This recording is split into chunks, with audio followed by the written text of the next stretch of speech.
By the way, you mentioned the Triple H press conference. You know, it's probably a good idea to stop these things because if you can't take a shoot question, look, we're all three of us are in sports, and you know that there's going to be questions for like general managers, head coaches, players. They don't know what's going to be asked.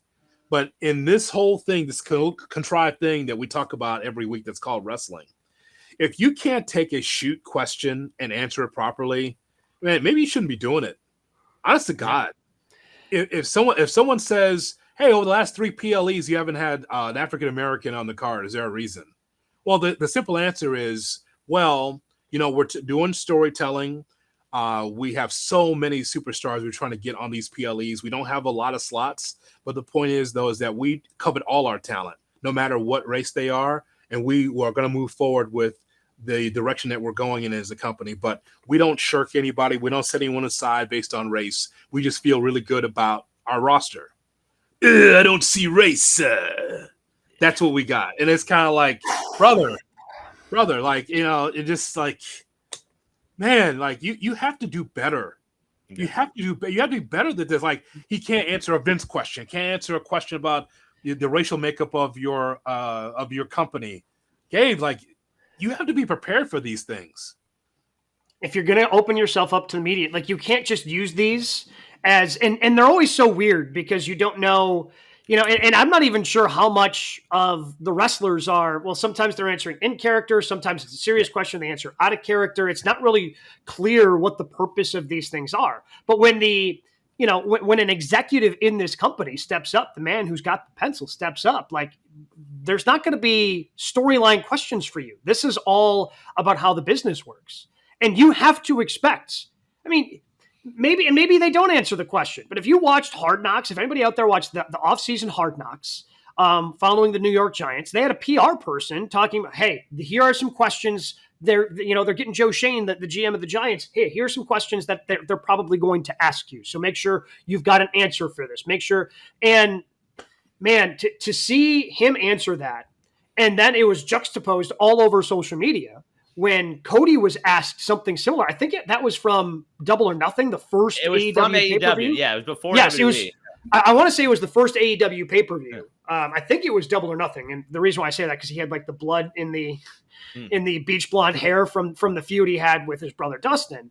So, and he talks about how, he used to say that. But then with his wife said, hey, if you say that, that means you don't see my experience. And it's important to see that. So, like, at this point, I don't understand how in 2024, especially when you have Cody who answered the question like that now in your company, how you answer that the question like that. It just doesn't.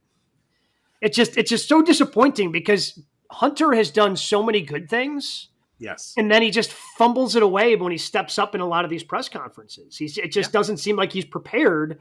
Like, this should be relatively easy. Like, this company makes enough money. There should be somebody in PR who goes, hey, maybe you should have an answer for when they ask this. Because if you pay attention online at all, just a little bit. And guess what? Most of the reporters, most of the media that are there have a big online presence. And he swears that he does pay attention to that stuff. Yeah. So you'd be prepared for a question like that at the press conference.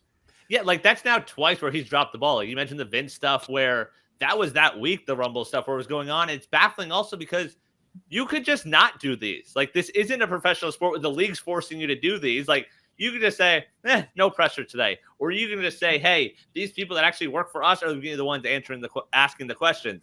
They choose to do it. They choose to put themselves in front of the media where you think they're going to give something substantial, and you get, oh, no, I don't see color. It's like, no, that's not what anyone's looking for. Is this a TKO thing? Is this like a TKO thing where they want to make it seem more legitimate?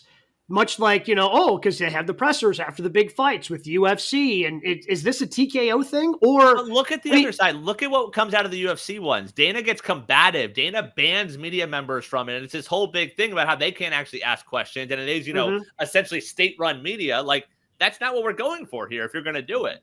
Is this, because WWE didn't really do these. They used to every once in a while. But, I can't remember the last time they did. Is this because AEW started doing these? I want to say yes. I believe that is the case because I want to say that I don't remember WWE press conferences like this before AEW came about. That's what I believe. And I do think, Gabe, it is a TKO thing, because if UFC does it, WWE does it. It's just that, again, it just it comes across very tone deaf, just on a number of different levels, different fronts.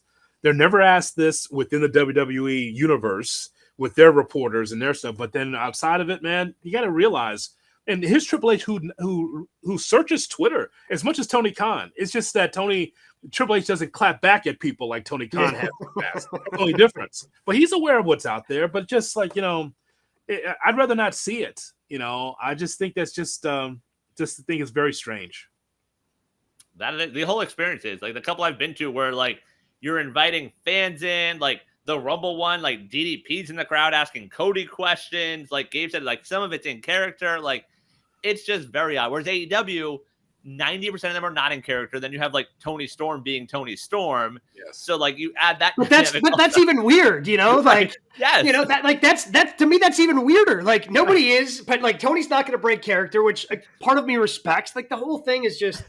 Like I saw a clip from this week where Liv Morgan comes out and she's like, "Oh, that wasn't a good enough reception." She goes back out and she's like, "Oh, you're gonna do it better this time." And like these are media members, and it made me cringe. Where it's like, what are we doing here? Like, what is the point of this? Well, that's again, it's like when a new coach gets hired in college, and like there's some media there, but there's other not media, and then they get a standing ovation because they're getting introduced. Like I think of when Brett Bielema went to Arkansas and he did the Woo Pig Suey thing. I'm like, this is a press conference. What the hell are we doing? He did that here when he took the Illinois job. So glad to be here. Really enjoy to be here. ILL. And then the media's like, what? Like, no, we don't chant along with you, Brett. We're not giving you I and I. We're not doing it. Like, no.